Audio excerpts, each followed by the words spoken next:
Bapak Kepala SMA Negeri 3 Bengkulu Tengah diwakili oleh Wakil Kesiswaan. Yang kami hormati Ibu-Ibu Dewan Guru SMA Negeri 3 Bengkulu Tengah. Puji syukur kehadirat Allah Subhanahu wa Ta'ala karena pada hari ini kita masih diberi nikmat sehat sehingga kita dapat berkumpul di ruangan ini untuk mengikuti kegiatan diseminasi penyebaran pemahaman budaya positif. Sholawat beserta salam tak lupa pula kita sampaikan kepada junjungan Nabi besar kita Muhammad Sallallahu Alaihi Wasallam, insan panutan kita yang telah berjuang mengeluarkan kita dari zaman kegelapan menjadi zaman yang terang benderang seperti sekarang ini. Untuk kegiatan selanjutnya itu adapun susunan acara kita pada hari ini yaitu pembukaan. Marilah pada pembukaan hari ini kita sama-sama membaca lafaz basmalah. Acara selanjutnya yaitu kata sambutan. Dalam hal ini akan disampaikan oleh Bapak Agung Zamanto selaku Wakil Kepala Sekolah dan Siswa. Kepada Bapak Agung Zamanto kami persilakan.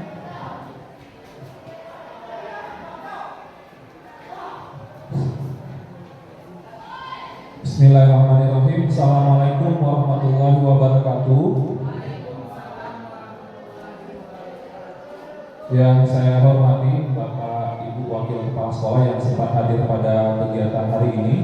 Yang saya hormati Bapak Ibu Guru SMA Negeri 3 Bengkulu Tengah yang dapat sama-sama membersamai rekan-rekan kita calon guru penggerak pada kegiatan hari ini, serta yang kami banggakan dan menjadi tumpuan harapan kami ke depannya, calon guru penggerak SMA Negeri 3 Bengkulu Tengah yang hari ini melaksanakan kegiatan diseminasi penyebaran pemahaman budaya positif di SMA Negeri 3 Bengkulu Tengah. Dalam hal ini disampaikan oleh Ibu Agusmi dan Ibu Elvi Listiani.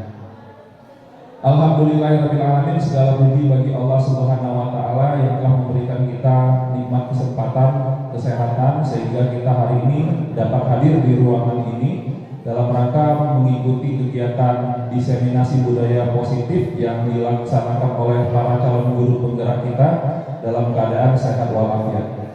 Salawat beriring salam senantiasa selalu tercurahkan kepada junjungan kita Nabi besar Muhammad Sallallahu Alaihi Wasallam, insan paripurna, tempat kita belajar dalam segala hal, termasuk tempat kita belajar untuk menjadi seorang guru yang baik itu bagaimana. Bapak Ibu Dewan Guru SMA Negeri 3 Bengkulu Tengah yang saya hormati, terlebih dahulu saya menyampaikan permohonan maaf dari Bapak Kepala Sekolah bahwa hari ini beliau belum dapat membersamai kita dalam kegiatan ini dikarenakan ada kegiatan lain yang berbarengan yang sama pentingnya namun tidak bisa ditinggalkan. Jadi tidak mengurangi arti dan rasa hormat kepada rekan-rekan calon guru penggerak kita hari ini. Beliau menyampaikan permohonan maaf dan menitip pesan kepada kita semua untuk dapat mengikuti kegiatan pada hari ini dengan baik. Yang kedua yang saya dapat sampaikan, kegiatan ini mudah-mudahan tidak hanya dapat dinikmati atau dapat ditindaklanjuti oleh kita yang hadir di ruangan ini. Saya hitung ada sekitar 10 sampai 12 orang yang hadir hari ini guru mata pelajaran. Dari total 29 wali kelas yang ada di sekolah kita. Jadi walaupun 12, harapan saya ilmu-ilmu yang didapatkan oleh rekan-rekan guru penggerak kita ini tolong disampaikan kepada 29 para wali kelas yang lainnya. Karena apa? Karena dari informasi yang kami dapatkan dari rekan-rekan guru penggerak bahwa salah satu poin yang ingin disampaikan hari ini yaitu terkait dengan kesepakatan kelas, dan itu menjadi hal dasar yang harus dikuasai oleh para wali kelas kita agar dapat menciptakan budaya positif yang baik di sekolah kita dan khususnya di kelas masing-masing. Kemudian yang kedua, kepada Bapak Ibu calon guru penggerak, kami harapkan ketika kegiatan ini nanti ada hal-hal yang kurang dapat dipahami dengan baik oleh kami selaku peserta, mohon dapat diberikan contoh yang lebih sederhana sehingga teori-teori yang kita dapatkan hari ini di ruangan ini dapat benar-benar terlaksana dengan baik di kelas masing-masing. Jadi dari 6 ya, informasinya dari 6 materi yang disampaikan hari ini semuanya baik dan itu pasti mendukung dengan apa yang sudah kita lakukan selama ini. Penguatan-penguatan itu mohon untuk kita tidak lanjuti sama-sama, tidak hanya bagi kita guru, tapi juga untuk anak-anak kita semua. Terakhir, seandainya ada nanti hal-hal yang perlu kami berikan support dari pihak sekolah terhadap hal-hal yang berhubungan dengan kegiatan guru penggerak ini ke depannya, tentu kami selaku pihak sekolah akan berusaha semaksimal mungkin memberikan support yang Bapak Ibu guru penggerak butuhkan, selama itu mungkin dalam kapasitas yang sewajarnya dan dapat kami akomodir. Itu saja yang dapat kami sampaikan. Mari kita ikuti kegiatan ini dari awal sampai akhir. Mohon tidak ada yang meninggalkan kelas dan benar-benar berkonsentrasi sampai kegiatan ini berakhir sehingga manfaatnya benar-benar terasa, tidak hanya bagi para calon guru penggerak tapi juga bagi kita semua. Itu saja yang dapat saya sampaikan. Mohon maaf bila ada kekurangan. Wabillahi taufiq wal hidayah. Wassalamualaikum warahmatullahi wabarakatuh.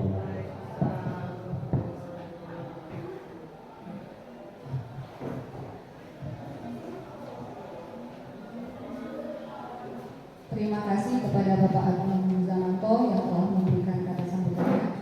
Untuk acara selanjutnya yaitu pemaparan materi. Pemaparan materi ini akan disampaikan oleh Saudari Elvi Rizkyani. Kepada Saudari Elvi Rizkyani, saya persilakan.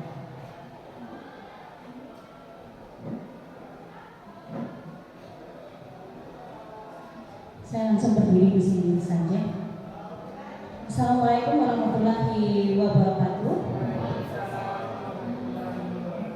Selamat pagi.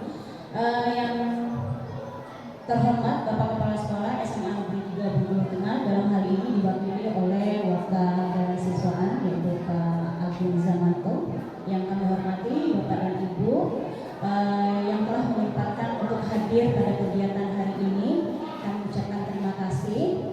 Ya, saya langsung saja. Ini nanti kami akan mendesimasikan penyebaran pemahaman budaya positif. Nah, perlu kami informasikan kepada Bapak dan Ibu, ini adalah bagian dari rangkaian program pendidikan guru penggerak yang sedang kami ikuti.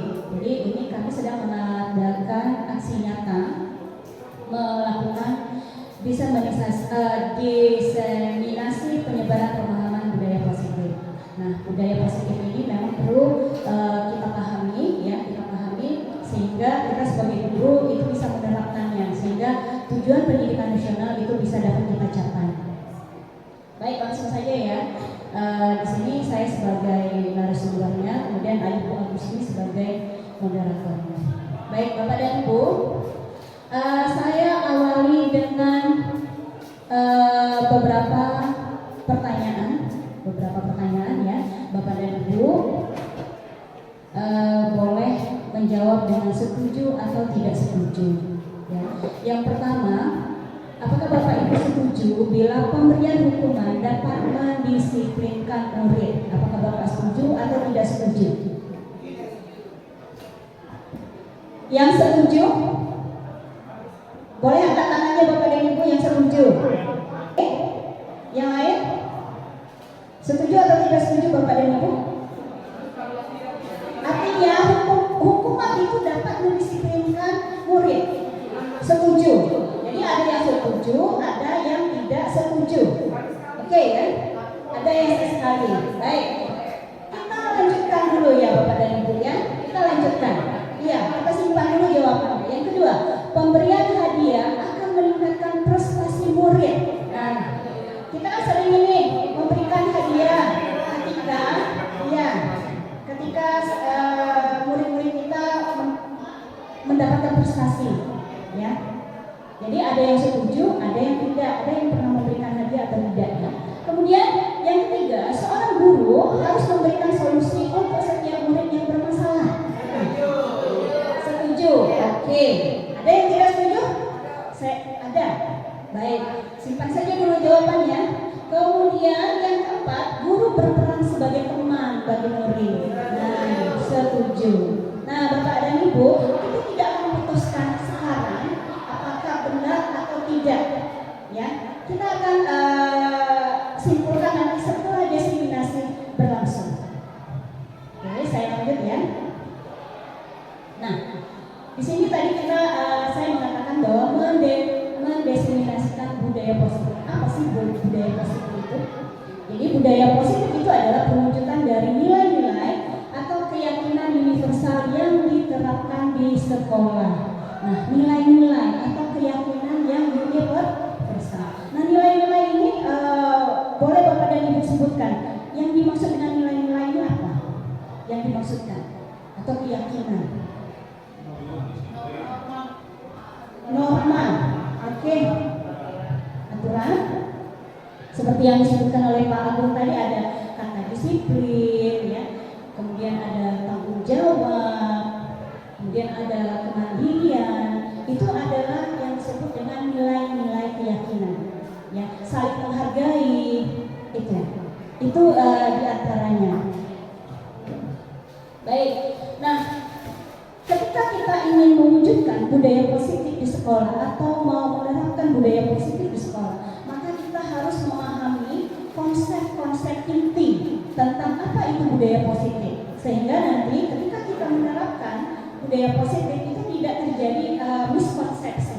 Nah, materi pada hari ini yang pertama akan kita bahas itu adalah yang pertama disiplin positif, kemudian yang kedua motivasi perilaku manusia, kemudian yang ketiga keyakinan kelas atau sekolah, kemudian kebutuhan manusia, yang kelima posisi kontrol guru, dan berikutnya adalah segitiga restitusi. Nah, jadi nanti dalam sesi ini nanti ya kita akan membahas konsep-konsep inti ini.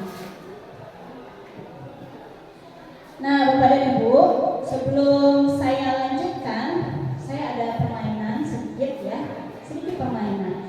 Ini judulnya Cobalah Buka. Nah, ini dilakukan secara berpasangan. Boleh Bapak Ibu berpasangan dengan teman yang sebelahnya. Eri dengan Pak Willy ya. Karena ini berhubungan dengan tangan. Ya, Bapak dengan Bapak gitu. Bapak dengan Bapak saja.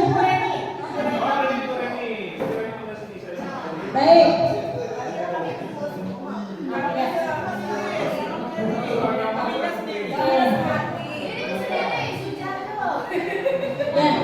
Baik Bapak dan Ibu, jadi aturannya permainannya seperti ini ya. Silakan. Oke, bisa kita mulai Bapak dan Ibu ya. Iya. Baik, tugas Anda adalah melupakan salah satu tangan Anda. Jadi silakan Bapak dan Ibu melupakan bebas salah satu saja, salah satu tangan Bapak dan Ibu. Nah, Bapak dan Ibu bayangkan bahwa yang ada di dalam kepala Bapak dan Ibu ini adalah sesuatu yang berharga, ya, sesuatu yang berharga sangat penting bagi kehidupan Bapak dan Ibu, ya. Nah, ya, pokoknya dibayangkan.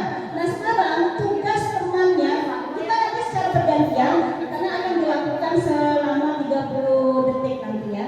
Jadi, sebentar. Baik. Jadi tugas temannya itu nanti membuka tangan temannya, ya, teman rekan ibu, ya, atau rekan bapak. Nah, nanti itu akan berusaha membuka dalam 30 detik, ya. Nah, yang membuka tangan, yang temannya yang membuka tangan ini itu berusaha boleh dengan membujuk, misalnya buka tangannya, misalnya seperti itu ya. Boleh dirayu, boleh dengan memaksa, pokoknya boleh dengan segala usaha. Gitu. Ya. Apakah tangan ini bisa terbuka atau tidak oleh temannya? Baik ya. Bisa kita mulai ya Bapak dan Ibu ya? Oke. Oke. Saya hitung ya. 30 detik ya. 1, 2, 3. Oke, boleh dimulai. Ya, boleh dengan mengerti gitu ya.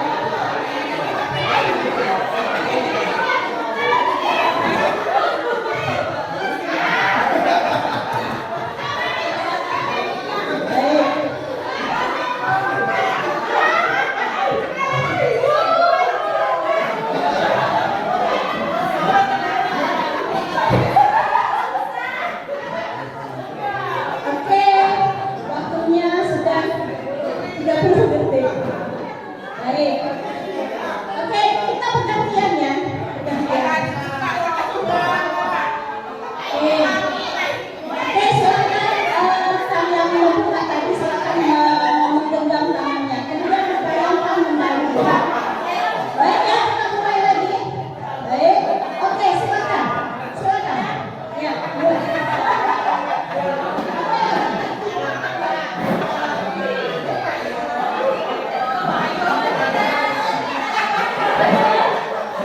Seru sekali sepertinya ya.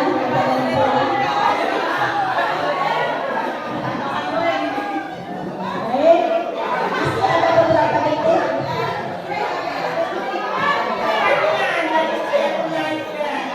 Oke, oke, waktunya sudah habis. Baik, Bapak dan Ibu, apakah temannya membuka kepala? Ada yang membuka kepala. Oke, ketika kepalanya terbuka, ketika ada yang curang. Baik, baik, baik Bapak dan Ibu, ada yang membuka kepalanya. Boleh diceritakan bagaimana kepalanya itu terbuka? Ada yang kepalanya terbuka. Terjadi begitu saja. Ya, silakan Ibu Neti. Jadinya pasangan yang menempatkan tangan itu tetap berusaha untuk mempertahankannya dengan segala cara, walaupun sudah digunting, sudah ini tetap mengepal. Tapi ketika diminta dengan baik-baik itu bisa terbuka. Bisa terbuka. Baik. Kemudian yang menutup, apakah ada yang tidak terbuka dan tetap menutup? Ada. Itu kenapa? Bu Bella mungkin? Ya. Bu Bella gimana? Tetap tertutup? Iya, kenapa? Itu pendirian. Teguh pendirian. Baik. Oh, cukup ya? Mohon maaf. Baik Bapak dan Ibu, dari kegiatan ini ya, dari kegiatan ini kira-kira apa yang bisa kita simpulkan dari kegiatan cobalah membuka kepalan tangan dari rekan kita tadi ya, artinya tadi ya ada yang dengan memaksa. Oke Bu Dewa, ada yang mencoba untuk memaksa, ada dengan sendirinya bisa membuka tanpa ada dipaksa. Nah ini berhubungan dengan kontrol, berhubungan dengan kontrol. Tapi Bapak dan Ibu ya, jadi artinya ketika kita membuka kepala tangan ini, apakah dengan kontrol orang lain atau kontrol kita sendiri, gitu, ya. Nah kemudian kita lihat di sini mengubah paradigma stimulus respon ke pendekatan teori kontrol. Nah yang selama ini yang kita lakukan itu adalah dengan stimulus respon. Tapi kita berusaha untuk melakukan pendekatan teori kontrol. Baik Bapak dan Ibu, kita lihat di sini ada teori stimulus respon, kemudian teori kontrol. Teori kontrol ini diperkenalkan oleh William Glasser, ya Bapak William Glasser. Baik kita lihat di sini pada stimulus respon itu ada realitas kebutuhan kita sama. Jadi, oke saya lanjutkan ya, realitas kebutuhan kita sama. Dan selama ini kita menganggap bahwa kebutuhan semua orang ini sama, gitu ya. Kebutuhan semua murid itu sama. Nah pada teori kontrol, realitas kebutuhan itu sebenarnya berbeda. Jadi kebutuhan setiap anak itu berbeda. Kemudian pada stimulus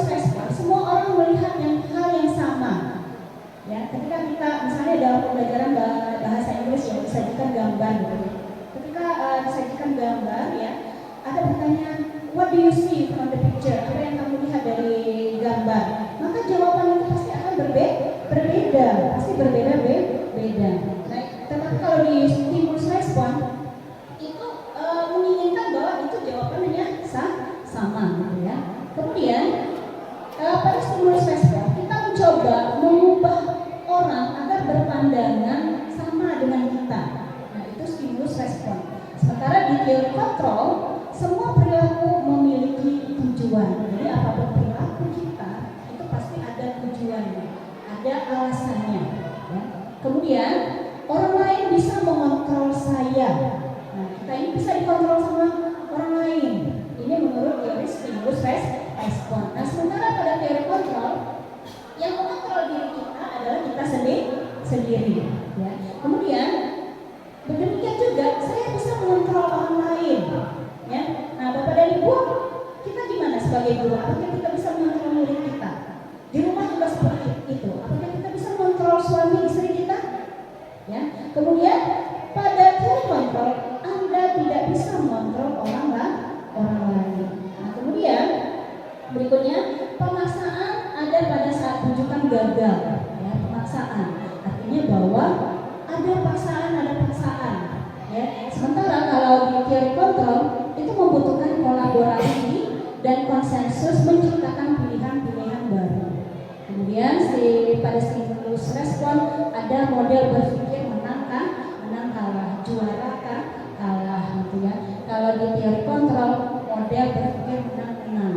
Jadi semuanya itu sama. Semuanya sama, tidak ada yang salah, tidak ada yang benar. Tidak ada yang kalah, tidak ada yang menang. Baik, saya lanjutkan Bapak Ibu. Nah, ini kita lanjut ke konsep dasar disiplin positif. Ya. Nah, ada pertanyaan ini ya. Apa yang terlintas dalam pikiran Bapak Ibu ketika mendengarkan kata disiplin? Nah, ya Pak Eri? Tidak. Ya, boleh Bapak dan Ibu? Ya. Apa yang terlintas di pikiran Bapak Ibu ketika mendengarkan kata disiplin? Nah, disiplin waktu, patuh, baik. Mengikuti aturan. Yang lain? Baik, kita lihat ya. Konsep disiplin, ya, segala sesuatu yang dilakukan oleh seseorang pada orang lain untuk mendapatkan kepatuhan. Jadi apa yang disampaikan oleh Ibu Nana tadi benar ya. Jadi kepatuhan. Ya. Kemudian apakah disiplin hanya dapat dicapai dengan hukuman? Kira-kira gimana Bapak dan Ibu? Tidak ya.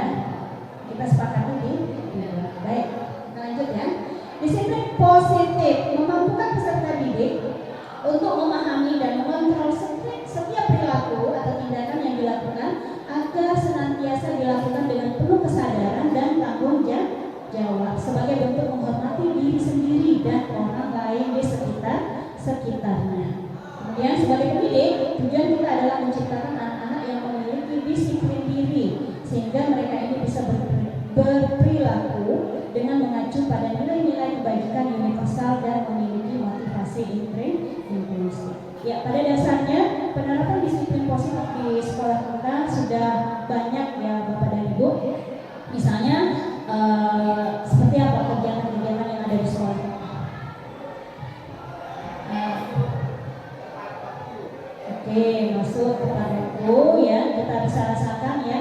Anak-anak sekarang yang terlambat itu mungkin hanya beberapa orang saja dari sekian banyak murid kita ya.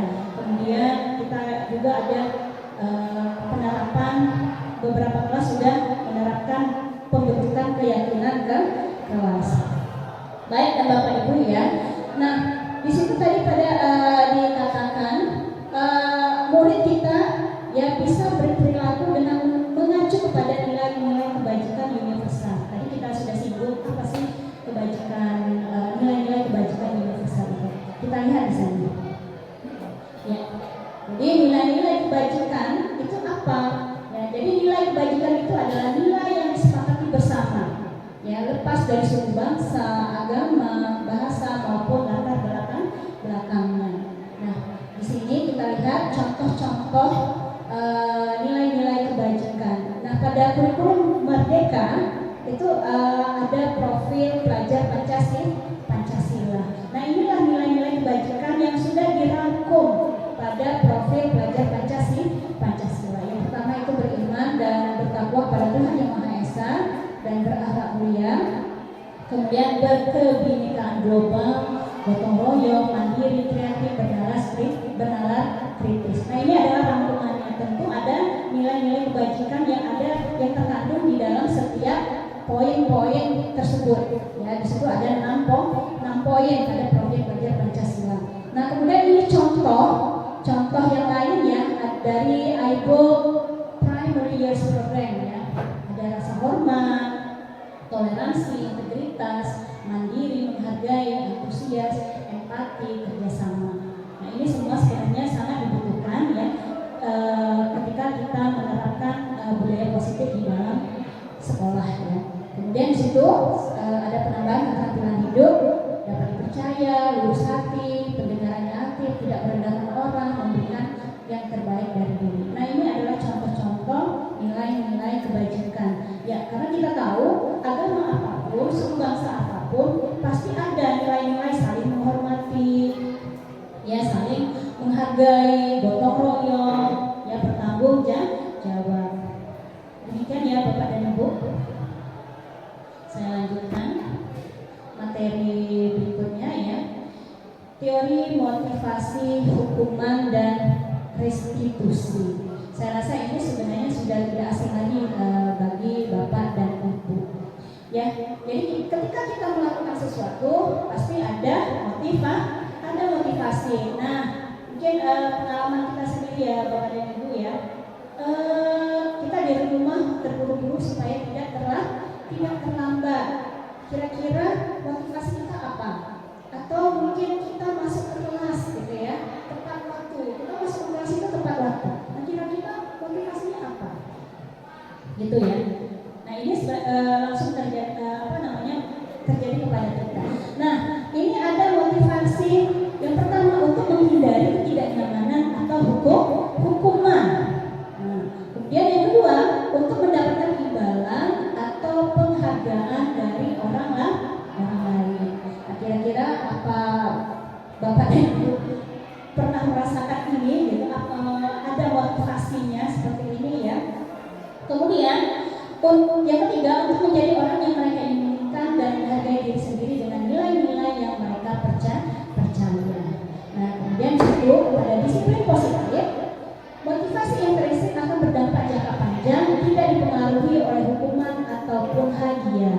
Nah di situ sudah diklasifikasikan bahwa motivasi nomor 1 dan 2 adalah motivasi ekstrinsik. Kemudian yang termasuk pada motivasi intrinsik itu pada nomor 3. Silakan Bapak merefleksikan diri Bapak dan Ibu sendiri apa motivasi yang perilaku yang kita lakukan. Baik, untuk mendukung budaya positif yang jelas di situ kita harus menggunakan motivasi intrinsik. Baik, saya lanjutkan ya. Nah ini tadi ya yang sudah saya tanyakan. Dari ketiga motivasi tadi, manakah yang paling banyak mendasari perilaku peserta didik Bapak Ibu di sekolah saat ini? Kalau tadi saya menanyakan untuk Bapak dan Ibu. Nah kalau kita sendiri yang Bapak dan Ibu rasakan gimana? Untuk peserta didik kita, apakah untuk menghindari ketidaknyamanan atau hukuman? Karena kita melihat ya disiplinnya sudah menurun drastis, maksudnya sangat bagus ya. Karena keterlambatan hanya sesekali beberapa hari siswa saja ya. Kira-kira motivasi bisa kita lihat menghindari ketidaknyamanan ya atau hukuman. Berarti belum muncul pada motivasi intrinsik. Baik, mudah-mudahan nanti berjalannya prosesnya. Iya, untuk siswa. Tapi tidak semua rasanya berjalan ya. Hanya beberapa saja. Kita ambil positifnya. Baik ya. Nah ini ada tadi ya teori motivasi, hukuman, konsekuensi, restitusi.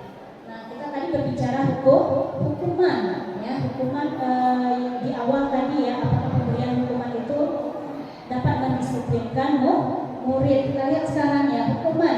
Nah biasanya hukuman ini tidak terencana atau secara tiba-tiba. Kemudian murid tidak tahu apa yang akan terjadi, tidak dilibatkan. Kemudian bersifat satu arah Biasanya berupa hukuman fisik dan fisikis. Nah, misalnya ya situasinya ya, Bapak dan Ibu pernah memberikan hukuman? Pernah ya? Pernah semua? Bapak nggak pernah, Pak? Oke, very good. Pak Wilas nggak pernah memberikan hukuman. Baik. Boleh di-share kira-kira hukuman yang seperti apa yang pernah Bapak dan Ibu lakukan? Ketika misalnya murid kita tidak membuat tugas, misalnya apa yang kita lakukan dalam penanganannya? Misalnya membuat tugas 2 kali lipat. Kemudian mungkin ada yang lain? Berkata kotor disuruh beristighfar. Baik, sekarang kita lihat konsekuensi ya. Nah, konsekuensi ini apa? Ya, terencana atau disepakati sesuai peraturan. Kemudian murid tetap dibuat tidak nyaman. Kemudian sikap guru selalu memonitor ya. Karena beberapa kita sudah membuat kesepakatan di dalam kelas ya. Dan di situ setiap kesepakatan ada konsekuensinya. Dan kadang-kadang konsekuensi yang dibuat ini membuat siswa atau murid kita merasa tidak nyaman, ya merasa terbebani. Oke, sekarang ada konsep restitusi. Nah, restitusi ini apa? Proses menciptakan kondisi bagi murid untuk memperbaiki kesalahan. Nah, apakah tadi hukuman yang kita lakukan apakah bisa ya memperbaiki kesalahan murid? Kemudian berikutnya proses kolaboratif yang mengajarkan murid untuk mencari solusi sendiri. Jadi ketika murid ini mengalami masalah, ya dia bisa mencari solusinya sendiri. Baik, saya lanjutkan. Nah, Bapak dan Ibu, ya ini ada beberapa ilustrasi. Boleh Bapak tentukan, ya apakah ini hukuman atau konsekuensi. Ya. Yang pertama, mencatat 100 kali di dalam buku kalimat saya tidak akan terlambat lagi karena dia datang terlambat ke sekolah. Nah, ini apakah hukuman atau konsekuensi? Hukuman. Semua sepakat ini adalah hukuman. Baik. Yang kedua, lari mengelilingi lapangan basket 2 kali karena terlambat hadir di sekolah. Hukuman atau konsekuensi? Hukuman, sepakat ya.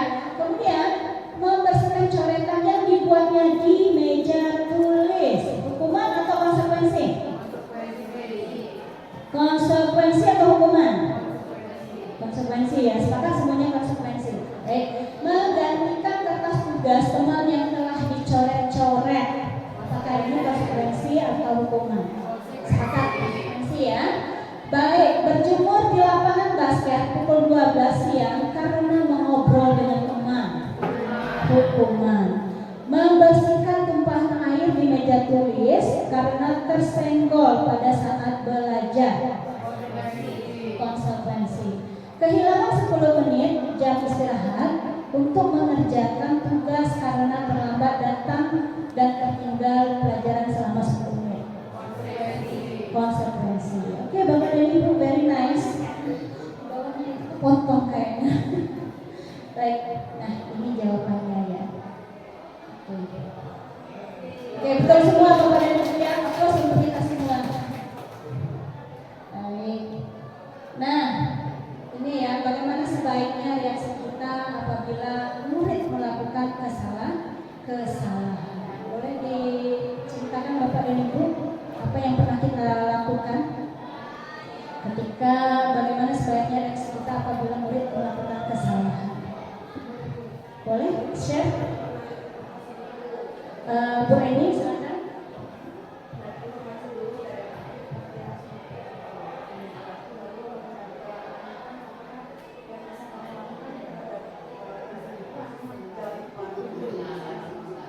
Oke, luar biasa Ibu Reni ya. Jadi Bu Reni melakukan ini mencari informasi dulu kenapa murid kita ini melakukan ini. Kemudian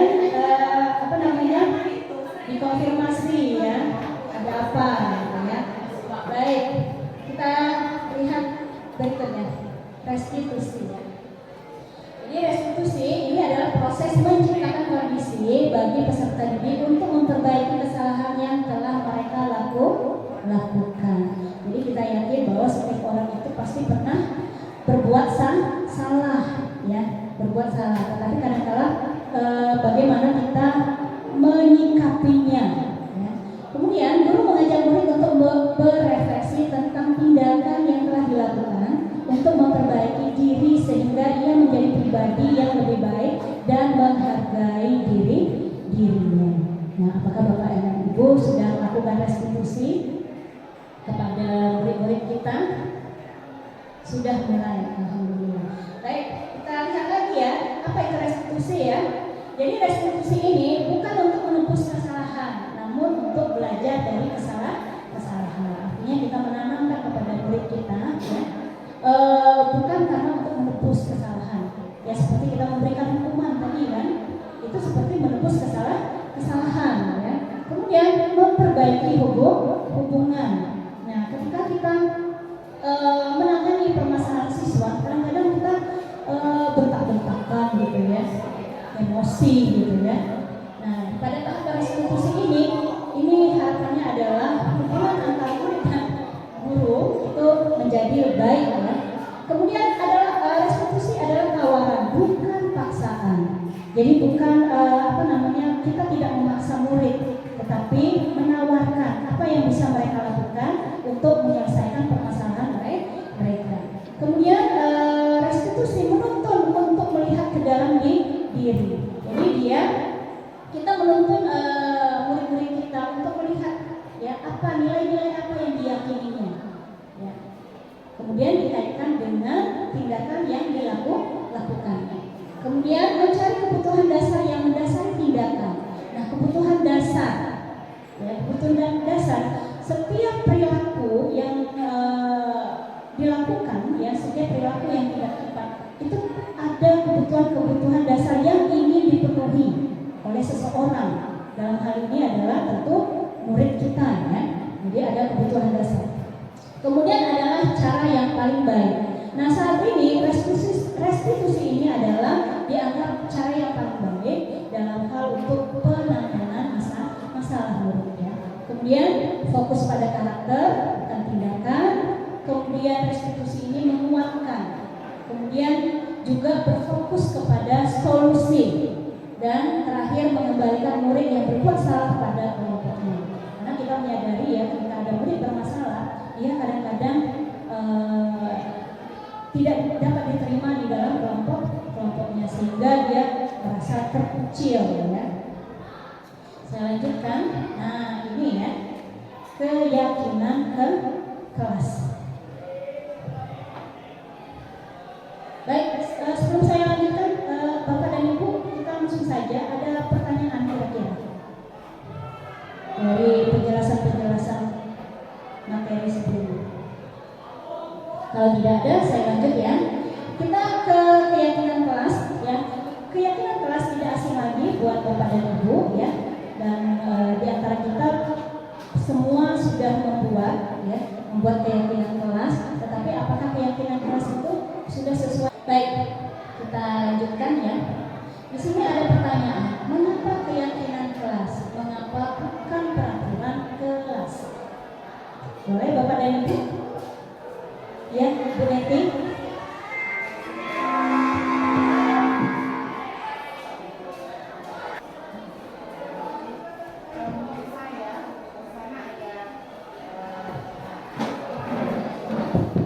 Mengapa keyakinan kelas? Mengapa bukan peraturan kelas? Yang selama ini kita terdahulu kita semua dulu pakai peraturan. Ternyata setelah kita membuat peraturan itu tidak menjadikan anak-anak tersebut menjadi patuh atau disiplin terhadap peraturan itu.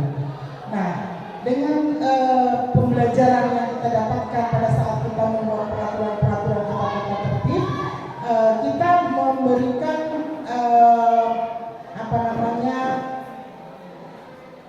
solusi sama anak-anak. Kira-kira apa yang akan kita buat ketika kita ingin sekolah kita atau kelas kita ini menjadi lebih baik dari sebelumnya. Akhirnya kita sepakatilah untuk membuat keyakinan kelas. Yang mana keyakinan kelas ini semuanya bersumber kepada anak-anak, supaya anak-anak yang merasakan kira-kira, oh saya ingin kelas saya tertib. Nah, kalau tertib itu gimana caranya dan apa konsekuensinya? Jadi memang sepertinya keyakinan kelas lebih meyakinkan kita untuk membuktikan untuk mewujudkan disiplin positif. Terima kasih. Terima kasih Bu Riti ya. Ada lagi yang mau memberikan pendapatnya? Mungkin Pak Yus? Oke, cukup ya. Baik, kita lihat ya. Peraturan PS keyakinan ya, khusus keyakinan ya. Kita lihat di sini ya. Mengapa kita memiliki peraturan tentang ini ada sebelum kita simpulkan ya. Ini ada pertanyaan ya. Mengapa kita memiliki peraturan tentang penggunaan helm pada saat mengendarai kendaraan roda 2 atau motor? Kenapa kira-kira? Iya, ada yang apa motivasinya? Motivasinya apa? Karena supaya tidak ditilang polisi. Berarti karena kita mau, karena ada aturan gitu ya, aturan, mentaati aturan, karena tidak melanggar apa? Karena kalau kita melanggar berarti kita takut polisi. Oke. Kemudian mengapa kita memiliki peraturan tentang penggunaan masker dan mencuci tangan setiap saat? Nah ini pada saat COVID kemarin ya. Oke. Kenapa? Karena aturan gitu ya. Nah Bapak dan Ibu, dari kedua pertanyaan ini gitu ya, mengapa kita memiliki peraturan tentang penggunaan helm? Ya. Kalau saya gitu ya, saya mencoba meyakini kenapa saya harus pakai helm. Demi apa? Untuk keselamatan, bukan semata-mata karena ada aturan harus menggunakan helm. Tapi kita meyakini bahwa ketika kita menggunakan helm itu adalah untuk keselamatan kita. Nah demikian juga dengan pertanyaan yang kedua, kenapa kita harus memakai masker dan mencuci tangan setiap saat? Ya, kita mentaati itu bukan karena aturan yang sudah ada, tetapi karena ada keyakinan yang kita yakini, yang kita percaya. Ya, dan pertanyaan kedua ini, kenapa kita pakai masker? Adalah untuk menjaga kesehatan, ya, kesehatan menghindari virus-virus masuk, gitu ya. Itu juga untuk mencuci tangan. Artinya memang peraturan kemudian sejalan dengan keyakinan. Ya. Nah, berikutnya keyakinan dibuat berdasarkan kesepakatan antara guru dan murid bersifat universal. Nah, keyakinan ini adalah disepakati antara guru dan murid berdasarkan keyakinan universal yang kita percaya. Kemudian peraturan itu dibuat oleh guru dan bersifat satu arah. Kalau peraturan ini kan tidak ini peraturan kelas kita ya, gitu ya. Setuju nggak setuju bahwa inilah peraturan kita. Jadi mengapa dikatakan bahwa peraturan ini adalah bersifat satu arah. Nah sekarang ya pembentukan keyakinan kelas.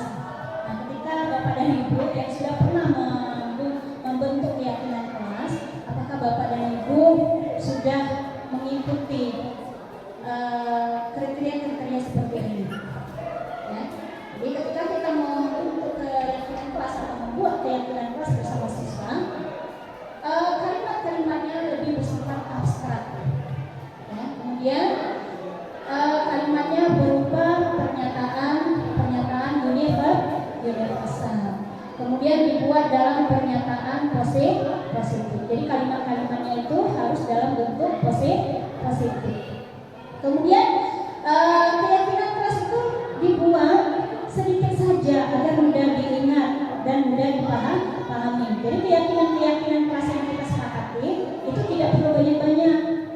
Ya, sedikit saja, maksimal mungkin ada 7 kesepakatan. Kemudian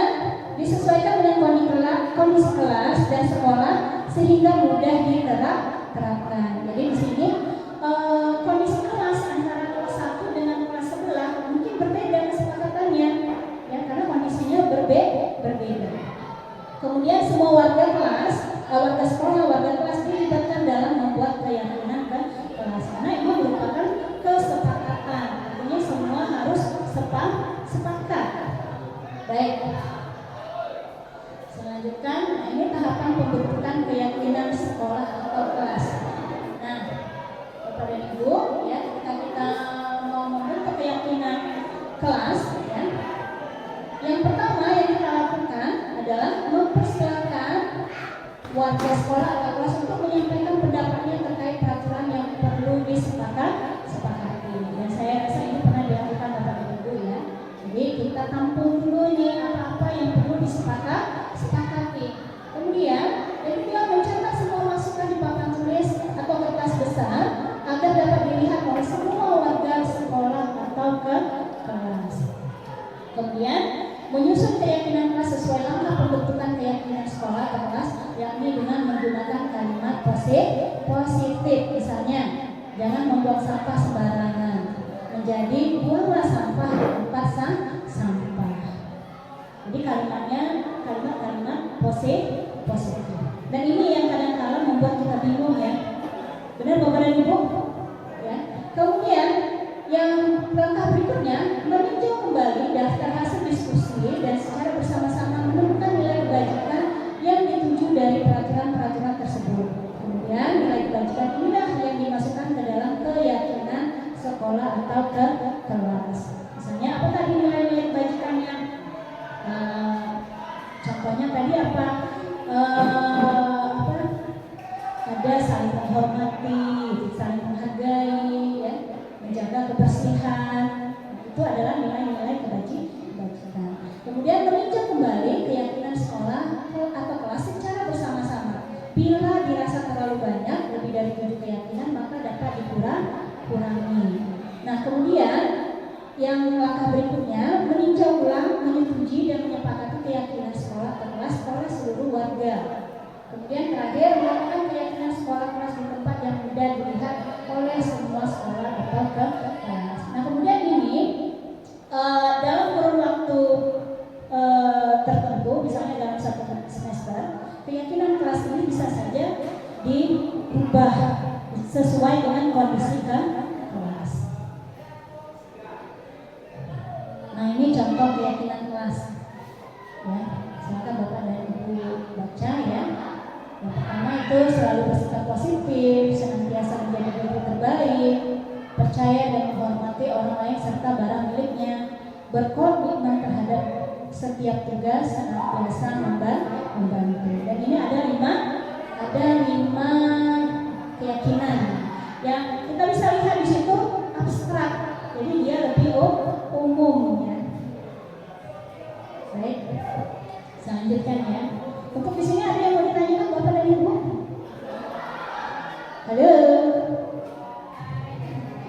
Baik, ya. Ini tadi masih contoh keyakinan kan? Bu Agus ini sudah berapa? Sudah 1 jam kan, Bu? Masih ada waktu, ya. Baik, kita lanjut ke konsep berikutnya, ya. Konsep 5 kebutuhan dasar manusia. Nah, manusia senantiasa berusaha memenuhi kebutuhan dasarnya. Apabila tidak berhasil diperoleh melalui cara yang positif, maka mungkin dengan cara melanggar aturan. Seperti yang saya katakan sebelumnya tadi bahwa ketika murid kita melakukan sesuatu yang tidak tepat, mungkin saja ada beberapa kebutuhan dasarnya belum terpenuhi. Nah, kita lihat apa saja kebutuhan dasar manusia itu. Yang pertama itu adalah bertahan hidup. Kemudian ada kebutuhan kasih sayang dan rasa diterima. Kemudian ada kebebasan, kesenangan dan penguasaan. Nah, ini Bapak dan Ibu, ya. Kalau bertahan hidup itu berupa kebutuhan makanan, pakaian, tempat tinggal, keamanan, kesehatan, ya. Kemudian untuk kasih sayang dan rasa diterima, contohnya rasa diterima, dipedulikan, ada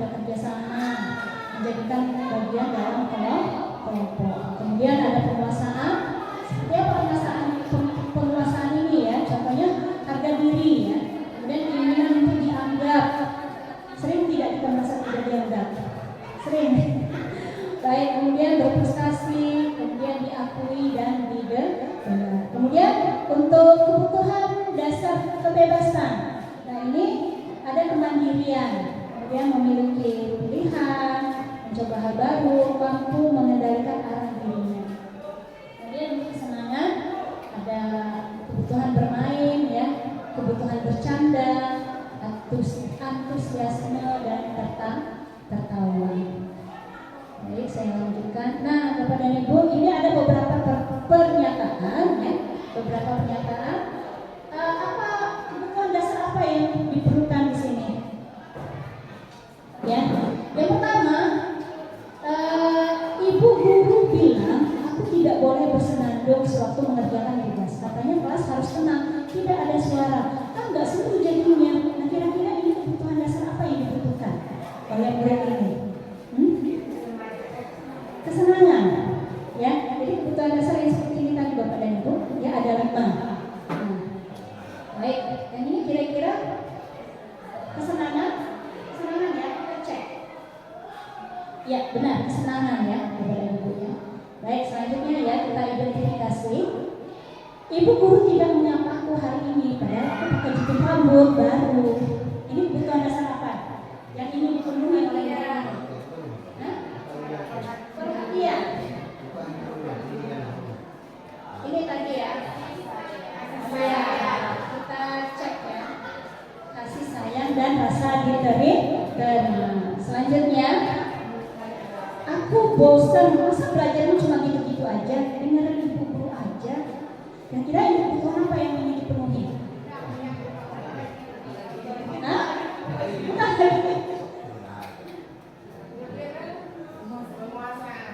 Penguasaan, kebebasan, atau kesenangan?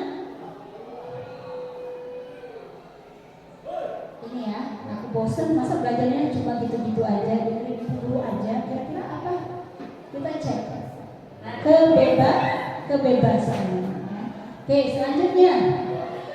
Aku sebel gambarku tidak rapi, malah ibu guru nunjukin teman-temannya di depan kelas.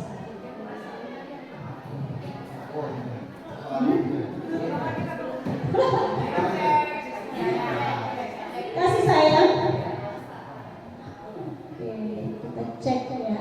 Penguasaan. Nah ini ya. Jadi apapun tindakan ya itu yang dilakukan oleh murid-murid kita itu pasti ada kebutuhan dasar yang ingin dipenuhinya. Nah itu. Kita lanjut sampai di sesi ini, ada yang mau ditanyakan? Oke, kalau tidak saya lanjutkan ke 5 posisi kontrol guru. Nah, menurut Diane Goshen ada 5 posisi kontrol guru. Sebagai pemukul, pembuat merasa bersalah, sebagai teman, pemantau, dan manajer. Nah, sekarang bayangkan Bapak dan Ibu ya, kita pernah berada di posisi apa saja? Pernah semua? Bu Indah kemana? Pernah semua? Pernah sebagai pemukul, pembuat merasa bersalah, juga sebagai teman dan manajer, kemudian pemantau, juga sebagai manajer. Jadi sudah pernah melakukan semua. Ya betul? Ya. Baik, sekarang kita lihat ya 5 posisi kontrol. Sebagai pemukul, jadi sebagai pemukul ini bisa menggunakan hukuman fisik atau verbal mengancam. Jadi hukuman ini tidak melulu hukuman fisik, ya, tetapi dengan verbal itu juga sudah menghukum. Ya. Kemudian yang kedua, pembuat merasa bersalah. Nah, biasanya menggunakan bahasa yang lembut, namun dapat membuat orang lain merasa tidak nyaman, bersalah, dan rendah diri. Nah, sering tidak kita melakukan ini. Sering ada ya. Bu Fitri? Ya, saya juga pernah berada pada posisi 5 ini ya. Sebagai teman, mengontrol murid dengan rujukan. Kira-kira kalau kita posisi kita sebagai teman, biasanya apa yang pernah kita katakan kepada siswa, kepada murid kita? Dia suka gangguin kawannya gitu ya, suka gangguin kawannya. Jadi kita ajak dia ngobrol, kenapa bukan mungkin kawan-kawan, karena kita kan kalau bersama itu enak gitu. Jadi cara menyampaikannya itu bukan seperti kita sama guru, tetapi seperti kita dengan sahabat. Iya. Baik, kita lanjutkan ya. Berikutnya sebagai pemantau, melandaskan tindakan pada peraturan dan konsekuensi. Nah ini ya, misalnya ya, seperti apa misalnya, Bunita, ada siswa kita terlambat, ya. Nah, apa konsekuensinya? Mantap parkiran. Ya. Jadi pemantau ya. Kalau pemantau ini mendata, ya sesuai dengan aturan gitu ya. Ini aturannya. Kalau kamu melanggar ini konsekuensinya. Ya. Kemudian sebagai manajer mempersilahkan murid mempertanggungjawabkan perilakunya dan mendukung murid untuk menemukan solusi atas permasalahannya sendiri. Baik Bapak dan Ibu, mohon maaf tidak terekam biswi ya. Jadi kita lanjutkan ya. Nah dari 5 posisi kontrol ini kita bayangkan yang paling ideal itu ada pada posisi apa? Ya kita sepakat ya, setuju ya. Ada di posisi manajer. Ya. Oke, kita menjawab pertanyaan lagi Bapak dan Ibu ya. Nah, posisi kontrol apakah diriku? Ya. Sampai kapanpun kamu tidak akan menjadi orang berhasil. Nah ini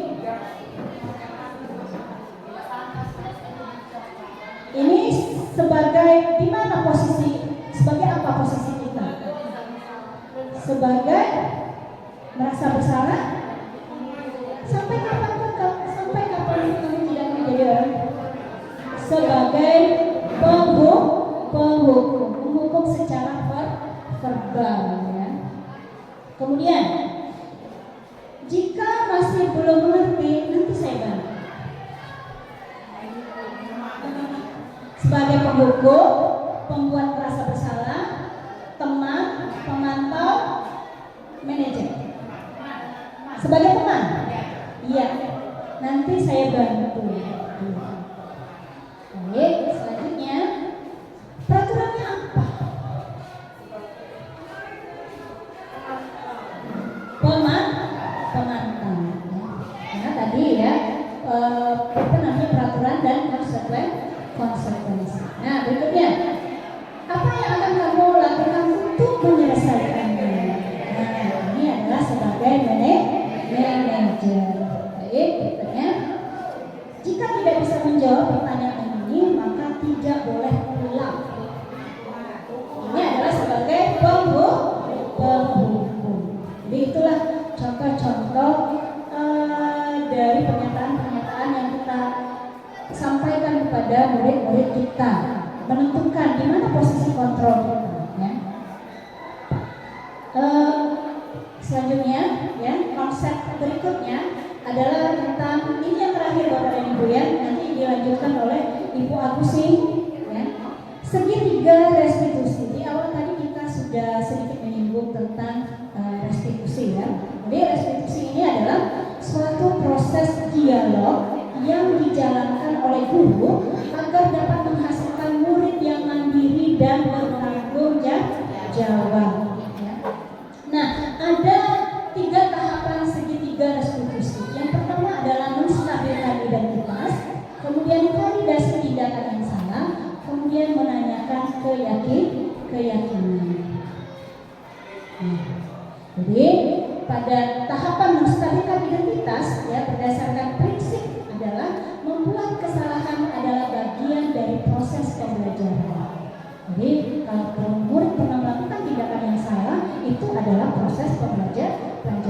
Nah pernyataan-pernyataan apa saja yang kita bisa ucapkan ketika kita menangani permasalahan pada murid ya. Kita lihat ini contoh-contohnya ya. Berbuat salah itu wajar ya. Kemudian tidak ada manusia yang sempurna. Kemudian ibu bapak juga pernah melakukan itu. Ibu bapak tidak mau mencari siapa yang salah, tapi ibu bapak ini mencari solusi dari permasalahan ini, atau kamu berhak merasa begitu. Nah, apakah ungkapan-ungkapan ini atau pernyataan-pernyataan ini pernah kita lakukan Bapak dan Ibu? Pernah ya. Berarti kita sudah pernah ya pada tahapan menstabilkan identitas. Tahapan berikutnya adalah validasi tindakan yang salah. Dan ini juga berdasarkan prinsip setiap perilaku berupaya memenuhi suatu kebutuhan tertentu seperti yang kita bahas tadi ya. Nah, ini bagaimana pernyataan-pernyataan yang bisa kita ucapkan ya. Nah, ini kamu pasti punya alasan mengapa melakukan hal itu yang pernah dilakukan oleh Ibu Reni tadi. Berarti Ibu Reni sudah sampai kepada validasi tindakan yang salah gitu ya. Padahal ya kamu bisa melakukan hal yang lebih buruk, bisa juga dengan menyampaikan pernyataan seperti itu. Kemudian kamu patut bangga karena telah melindungi sesuatu yang penting buatmu. Ini tadi ya untuk menggali bahwa kebutuhan apa yang ingin dipenuhi oleh murid tersebut. Kemudian kamu melakukannya karena mempertahankan sesuatu yang penting. Nah, ini adalah pernyataan-pernyataan yang bisa kita ucapkan. Tetapi ada juga pernyataan-pernyataan yang lain yang sama maknanya. Tidak harus seperti ini juga Bapak dan Ibu ya. Baik. Selanjutnya tahap terakhir adalah menanyakan keyakinan. Nah, berdasarkan prinsip teori kontrol yang kita bahas tadi ya, bahwa pada dasarnya kita termotivasi secara intrinsik. Ya. Jadi apa keyakinan kelas kita? Nah, keyakinan yang sudah kita sepakati tadi ya. Kemudian nilai-nilai apa yang telah disepakati bersama? Kita tanyakan kembali ketika kita menanyakan keyakinan ke kelas. Kemudian seperti apa gambaran sebuah kelas yang ideal menurut kamu? Ini tergantung dari kondisi permasalahannya Bapak Ibu ya. Kemudian kamu ingin menjadi orang seperti apa? Nah, bisa juga saya tambahkan ini bagaimana apa yang akan kamu lakukan untuk menyelesaikan permasalahan ini. Jadi iya menawarkan. Jadi bukan dari kita yang menyelesaikan, yang mencari solusi. Kenapa? Karena ini adalah untuk menunjukkan kemandirian dan tanggung jawab dari siswa tersebut, dari murid tersebut terhadap perilaku ini. Oke, Bapak dan Ibu ya. Jadi ini selesai ternyata ya, sudah sampai di segitiga restitusi. Jadi ujungnya adalah di segitiga restitusi. Di sini adalah bentuk ya. Jadi dalam penerapan program disiplin positif hendaknya guru memiliki standar kepribadian profesional dan sosial yang baik, di mana guru mampu merefleksi dirinya dalam posisi kontrol saat ini, bagaimana perjalanan dirinya sebagai manajer yang mungkin murid-muridnya menjadi insan yang mandiri, merdeka, bertanggung jawab sesuai dengan standar nasional pendidikan. Jadi Bapak dan Ibu, itu tadi adalah konsep-konsep inti ketika kita mau mewujudkan budaya positif di sekolah. Baik, kita ke sesi tanya jawab. Silakan Bapak dan Ibu dari pemahaman-pemahaman tadi, jika belum masih ada yang ingin dikonfirmasi, dipersilakan.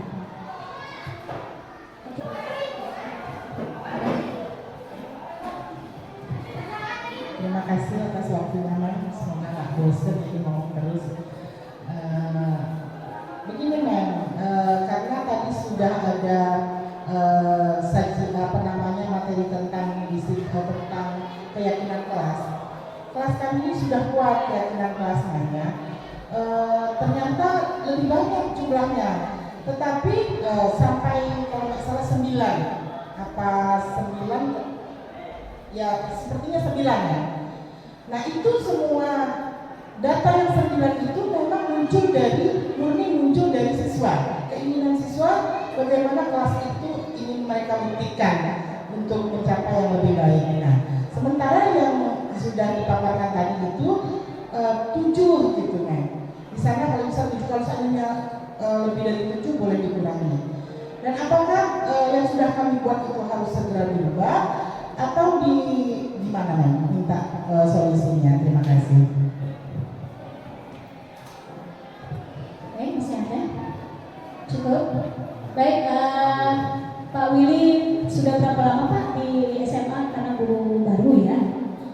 sudah beberapa bulan. Itu ada gambaran. Semua itu membutuhkan proses. Penerapan itu sudah banyak kita lakukan, dimulai dari membuat kesepakatan. Kita sudah membuat kesepakatan sekolah, ya, kesepakatan guru juga sudah ada. Nah, mungkin bagi guru-guru yang baru itu belum membuat kesepakatan loh, belum diketahui bahwa di sekolah kita sudah ada Pak kesepakatan sekolah gitu, kesepakatan sekolah, kemudian kesepakatan guru, kemudian kesepakatan kantin, ya, di kelas juga seperti itu sudah ada kesepakatan. Namun mungkin ada yang belum sesuai dengan arahan. Jadi seperti itu ya Bapak ya. Kemudian untuk gimana Pak? Masih ada yang mau dikonfirmasi? Tidak ada. Baik, ke Ibu Neti ya. Tadi Ibu Neti mengatakan bahwa sudah membuat keyakinan kelas, ya, tetapi tadi maksimal tadi 7 ya Bu Neti ya. Ternyata yang sudah dibuat itu lebih dari 7. Tujuannya kenapa? Supaya tidak banyak gitu. Supaya mudah diingat gitu. Supaya mudah diingat sehingga murid benar-benar bisa menerapkan keyakinan kelas tersebut. Jadi semuanya tentu butuh proses.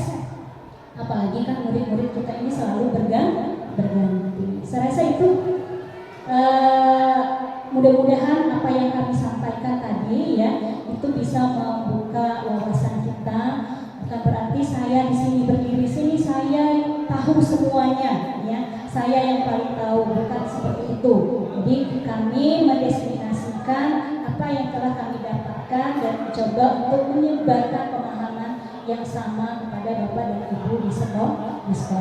Saya ulangi, saya ulangi lagi pada posisi kontrol tadi ya.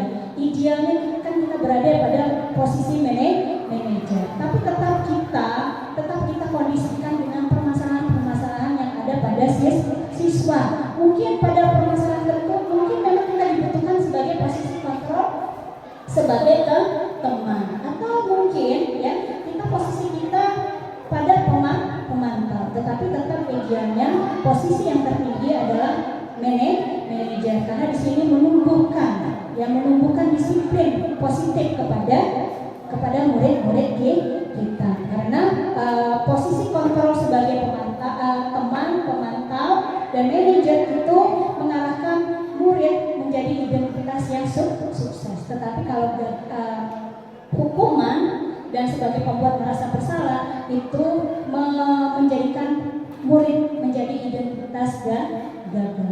Demikian Bapak dan Ibu, terima kasih atas waktunya pada hari ini. Kami ucapkan sangat-sangat berterima kasih ya. Saya akhiri ya. Mohon maaf kalau ada kata-kata yang tidak berkenan ya, kurang ya. Mohon maaf. Wabillahi taufiq. Wassalamualaikum warahmatullahi wabarakatuh.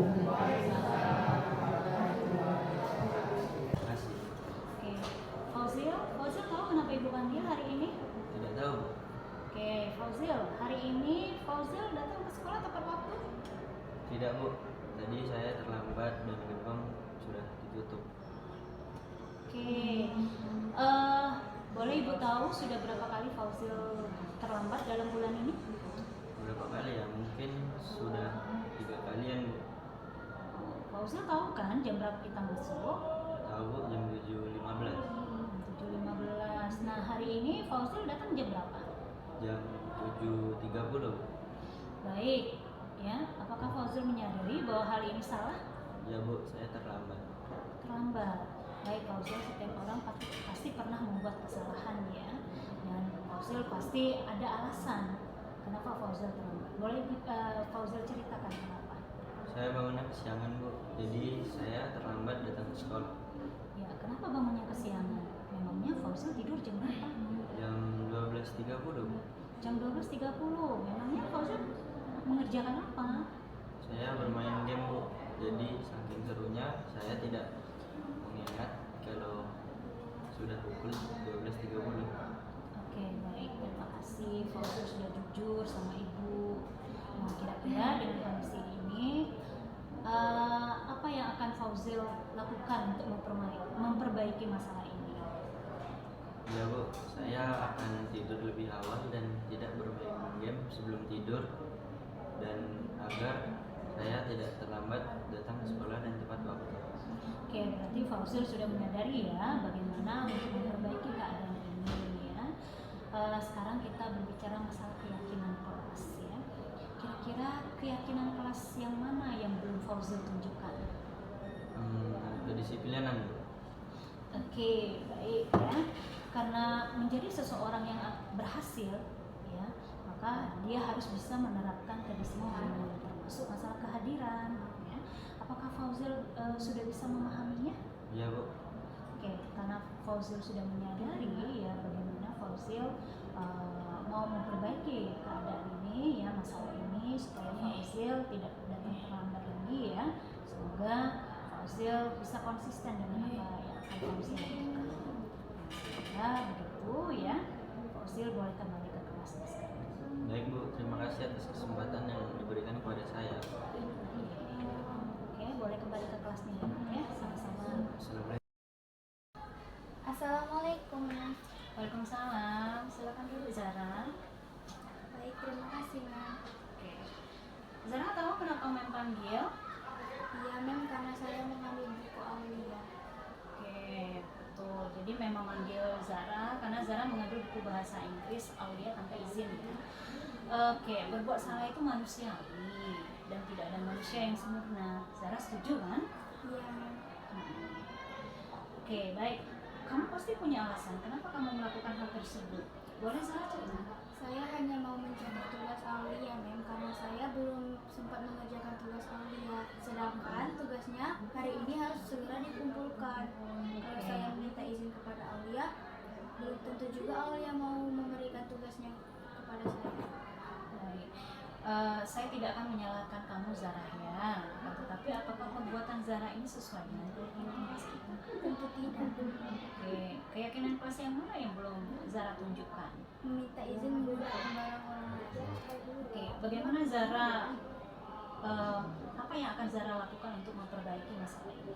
Saya akan meminta maaf kepada Aulia karena telah mengambil bukunya dan tidak mengembalikannya. Dan saya juga akan berusaha untuk mengerjakan tugas itu dan bertanya kepada teman-teman yang lain untuk berdiskusi dan mengajari saya agar saya bisa mengumpulkan tugas itu tepat waktu. Baiklah Zara, memang menghargai usaha kamu untuk memperbaiki masalah ini. Semoga kedepannya hal ini tidak terulang lagi ya. Kamu dapat menjalankan keyakinan kelas kita yang sudah kita sepakati. Iya, Ma'am, saya tidak akan mengulanginya lagi. Oke, baiklah kamu bisa kembali ke kelas besar. Baik, Ma'am, terima kasih, Ma'am. Sama-sama Zara.